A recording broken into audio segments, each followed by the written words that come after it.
Olá, queridos e amados irmãos. Para nós é um prazer mais uma vez estar com vocês, podendo trazer a palavra do Senhor e aquilo que Deus tem colocado em nossos corações. Deixa eu começar esse momento falando da minha alegria de poder estar com vocês nessa semana em especial, que é a semana da Páscoa. E para nós cristãos, a Páscoa ela tem um significado extremamente importante. É significado de renovo, é significado de mudança, é significado de alteração, é significado de coisa nova, é significado de renovação de vida. Esse é o significado da Páscoa para nós. Para o judeu tem um significado muito profundo com libertação, né? Com a libertação do Egito. Para nós, enquanto cristãos, o símbolo verdadeiro da Páscoa é e sempre será renovo de vida. É uma nova oportunidade de vida que Deus nos concede a partir da Páscoa. Queridos, é muito bom ter essa mensagem renovada. É muito bom poder falar dessa mensagem, pregar essa mensagem, porque ela é o cerne do cristianismo, né? Da nossa fé. Jesus Cristo morreu e ressuscitou para a glória de Deus Pai. Bem, irmãos, nós temos hoje a oportunidade de mais uma vez trazer uma reflexão sobre a palavra do Senhor e, como eu disse, é Páscoa. Então vamos trabalhar um texto baseado naquilo que nós estamos vivenciando, que é a Páscoa de Jesus. Eu quero deixar bem claro isso. A nossa Páscoa é a Páscoa de Jesus, não é a Páscoa dos judeus, não é a Páscoa dos católicos. Nossa Páscoa é a Páscoa de Jesus. Eu quero trabalhar um texto da palavra do Senhor que está em João capítulo 12, e eu vou ler o versículo 12 e 13. João capítulo 12, versículo 12 e 13. Procure esse texto na sua Bíblia, abra a sua palavra e acompanhe comigo a leitura. Diz assim a palavra do Senhor. No dia seguinte, correu pela cidade a notícia de que Jesus estava a caminho de Jerusalém. Então uma enorme multidão que viera para a Páscoa tomou folhas de palmeiras e saíram ao encontro de Jesus, gritando: Hosana, bendito é aquele que vem em nome do Senhor. Bendito é o Rei de Israel. Queridos irmãos, por que essa multidão decidiu seguir Jesus? O interessante é que a mesma multidão que opta por pegar as palmeiras, ir para a cidade e anunciar a chegada do Cristo, é a mesma multidão que decide crucificá-lo. Por que essa multidão decide fazer aquele momento e instantes posteriores ela decide crucificar Jesus? Ela decide tomar a decisão de matar o Cristo. Talvez você não reconheça, mas essa multidão é a mesma multidão que vem seguindo Jesus paulatinamente em todo o seu ministério. João, ele ao narrar a trajetória do Cristo, nesse evangelho de João, ele deixa muito claro para nós que tem uma multidão sempre seguindo Jesus. É a mesma multidão. A mesma multidão, ela viu coisas acontecer, a mesma multidão passou pelas multiplicações de pães, a mesma multidão viu Jesus multiplicar os pães e queria que Jesus se tornasse o rei, e é essa mesma multidão que neste momento o aclama como rei. Quais eram os interesses dessa multidão e quais eram os interesses de Jesus? Aí que está o grande problema. O grande problema é que para a multidão, Jesus seria a solução viável de todos os problemas políticos e econômicos de Israel. Mas para Jesus, isso não era a sua missão. A missão de Jesus não era promover uma ordem social, uma igualdade social, não. A missão de Jesus era traçar uma crítica severa quanto a uma religiosidade morta, mórbida e também exclusiva, ou melhor, excludente. Uma religiosidade que machucava, que feria, que trazia morte ao invés de vida. E aí que está a grande crítica de Jesus. Essa multidão ainda não tinha entendido qual era a missão do Cristo. E é essa mesma multidão que vai à frente a Pilatos e pede para que Jesus seja crucificado. Movido por quê? Movido pelo quê?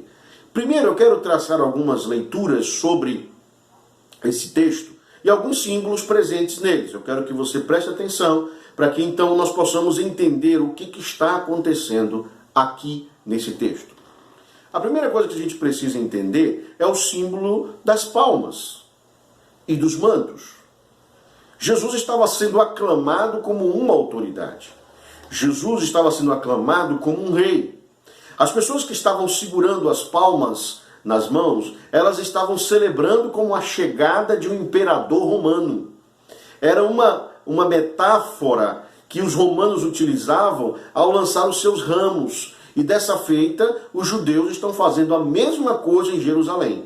Eles estão recebendo Jesus como uma autoridade suprema, como um imperador, como alguém que detém ou tem toda a autoridade. Jesus está sendo recebido em Jerusalém como rei. E é isso que torna essa chegada em Jerusalém extremamente problemática para os líderes judaicos.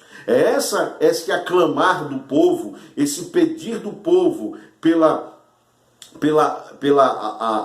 realidade do Cristo enquanto rei, é que está trazendo à tona essas relações. E eu quero chamar a sua atenção para isso. Jesus está sendo colocado como aquele que é o rei de Israel.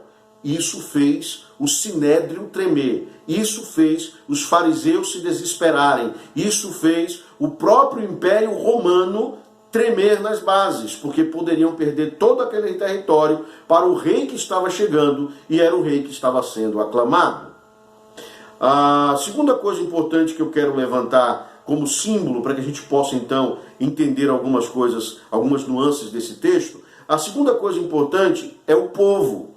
Quem era o povo? Eu falei para vocês que o povo era o mesmo povo que seguia Jesus. Era o povo que estava indo para a Páscoa dos judeus.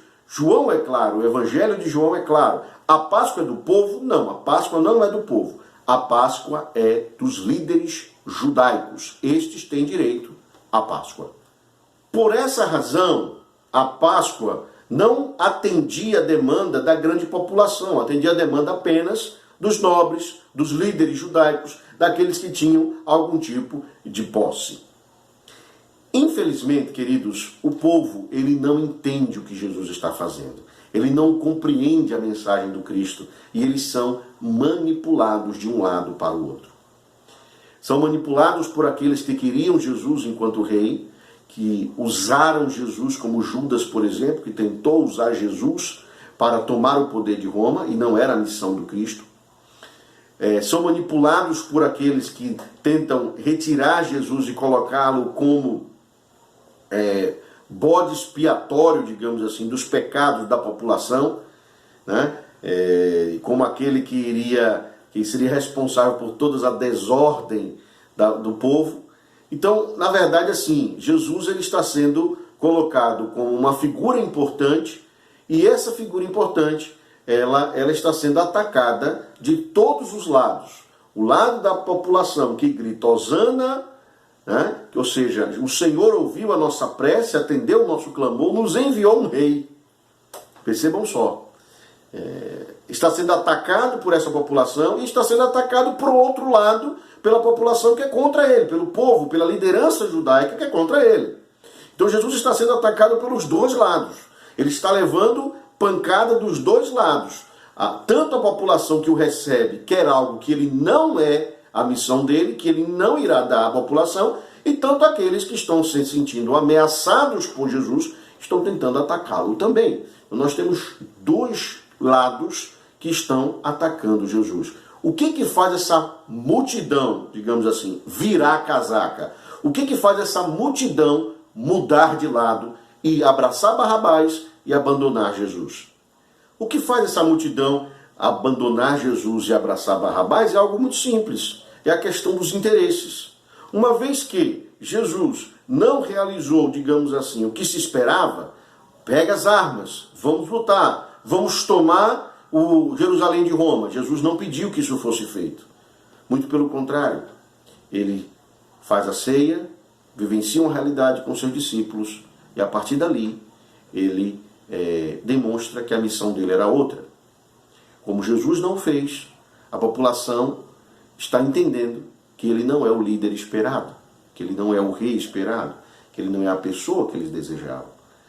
A população está entendendo que o rei é outro, que a maneira de lidar com este rei deve ser outra, que a dimensão desse reinado é outra dimensão. Por isso, pedem Barrabás e matam a Jesus. Eu quero tecer nessa noite 3 pontos que para mim são fundamentais para compreendermos essa realidade da chegada de Jesus em Jerusalém e a chegada de Jesus em mim. E a Páscoa traz essa verdade. Eu quero trazer para você porque Jesus precisa chegar em seu coração, não do jeito que você quer, mas do jeito que ele realmente é. A primeira coisa que eu quero que você entenda é que Jesus não é o seu realizador de desejos. Jesus não é o mágico da lâmpada mágica. Jesus não é aquele que você pede e por pilim-pim-pim ele faz as coisas realizarem. Não é isso. Existe uma missão ordenada na proposta do Cristo. Jesus, ele tem uma missão para a sua vida, ele tem uma missão para as nossas vidas e essa missão precisa ser cumprida. Foi assim que aconteceu em Jerusalém. Os homens se decepcionaram porque não entenderam. Jesus não estava ali para fazer a vontade deles, mas para fazer a vontade do Pai. E esse é o grande dilema nosso. Nós estamos o tempo inteiro procurando um Cristo que faça aquilo que nós queremos, que nós desejamos. Esse não é o nosso Cristo. Talvez você nesse momento esteja fazendo parte dessa multidão que está com palmas nas mãos, gritando Hosana ao que vem em nome do Senhor. Deus ouviu a nossa prece, Deus ouviu a nossa oração. Só que na verdade o que você está dizendo no fundo do seu coração é: Senhor, atende os meus interesses, cumpre a minha vontade, faz o que eu quero. Olha, Senhor, aquilo que eu tenho pleiteado, eu desejo, eu quero, responde, Senhor. Mas é isso mesmo que é a missão do Cristo? Eu posso dizer a você que Jesus não veio para este mundo para atender às suas necessidades. Jesus veio para este mundo para mudar o seu coração, para te dar uma nova vida, para trazer para você um renovo de vida. Não são elementos políticos, sociais, econômicos que irão mudar a sua vida. O que vai mudar a sua vida é o Cristo em você. É Jesus renovando o seu coração. É Jesus lhe trazendo vida. É Jesus mudando a sua história. Se Ele o fizer, querido irmão, eu posso dizer com toda certeza, seus desejos ficarão de lado e a primícia do seu coração será a pessoa de Jesus Cristo. A segunda coisa importante que eu quero que você entenda, e que não é algo muito distante da sua realidade, faz parte da sua trajetória. A segunda coisa importante é: não se deixe levar por outros. É interessante que aquela multidão, ela estava gritando, ela estava clamando, ela estava, digamos assim, quase que aos berros, a histeria pela chegada de Jesus. E do outro lado, dias depois, essa multidão está gritando: crucificam, crucificam. O que aconteceu entre o Hosana e o crucificam? O que aconteceu nesse período entre essas duas falas? Eu digo para vocês: influência. O que aconteceu? Simplesmente foi influência. Mensagem negativa. Na linguagem de hoje, fake news. O que aconteceu é que a população esqueceu do milagre da multiplicação dos pães. A população esqueceu das curas que Jesus realizou. A população esqueceu do Cristo que os abençoou. A população esqueceu de tudo e ficaram apenas com o discurso falacioso dos líderes judaicos. Infelizmente, queridos, algumas pessoas estão tão ligadas aos seus cabrestos espirituais que esquecem quem é Jesus Cristo, que esquecem do passado de auxílio e ajuda que Jesus realizou. As pessoas estão tão aprisionadas naquela realidade, e as pessoas estavam. Os líderes judaicos exerciam poder e autoridade, e elas não conseguiram abandonar isso. Elas se prenderam a isso e abraçaram aquilo que os líderes judaicos diziam, que os líderes judaicos disseram. Isso, para nós, deve ser motivo de vergonha e dor. Se Cristo vos libertar, verdadeiramente sereis livres, livres de pensamento, livres de espiritualidade, livres de coração. A terceira e última coisa que eu quero trabalhar nessa noite, ela está ligada diretamente à sua realidade de vida. Quem é você naquela multidão?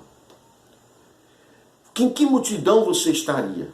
Na multidão do Hosana, que se transforma na multidão do Crucificam, ou na multidão daqueles que realmente herdarão o reino dos céus? A palavra de Deus nos diz em Apocalipse, capítulo 7, versículo 9, diz assim: depois disso, eu vi uma imensa multidão, grande demais para ser contada, de todas as nações, tribos, povos e línguas, que estavam em pé diante do trono e diante do Cordeiro, com vestes brancas e com folhas de palmeira nas mãos.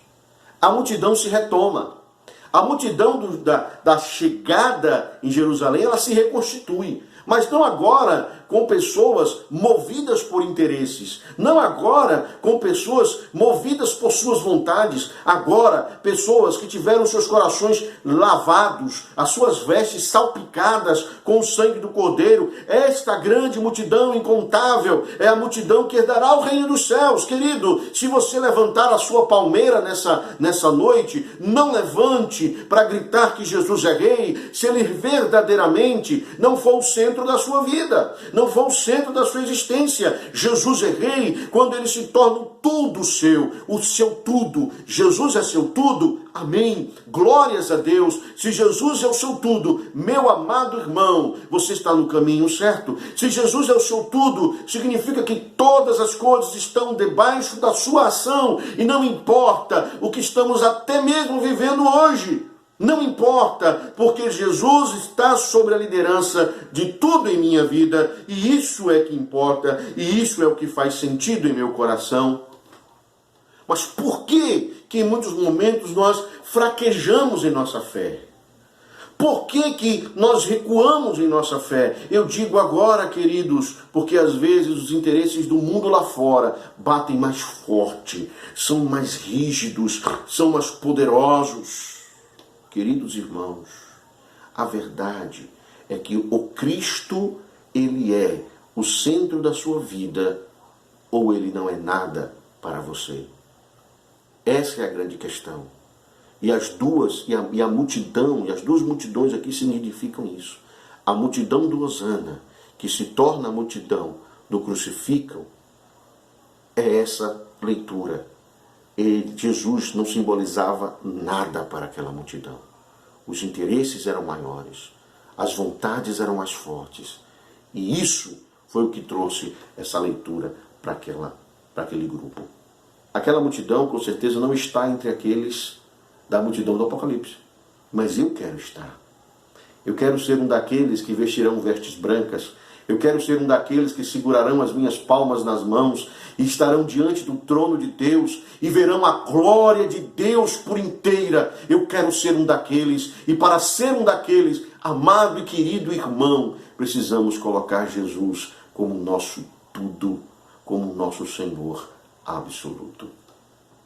Concluo esta palavra dizendo a você: Hosana é uma palavra muito forte, que só deve ser dita quando ela faz sentido verdadeiro sobre a nossa vida. Ou então, ela se tornará Crucificam. Que Deus te abençoe em sua vida e nesta noite. Que Ele esteja com você sempre. Um abraço. Que Deus te abençoe.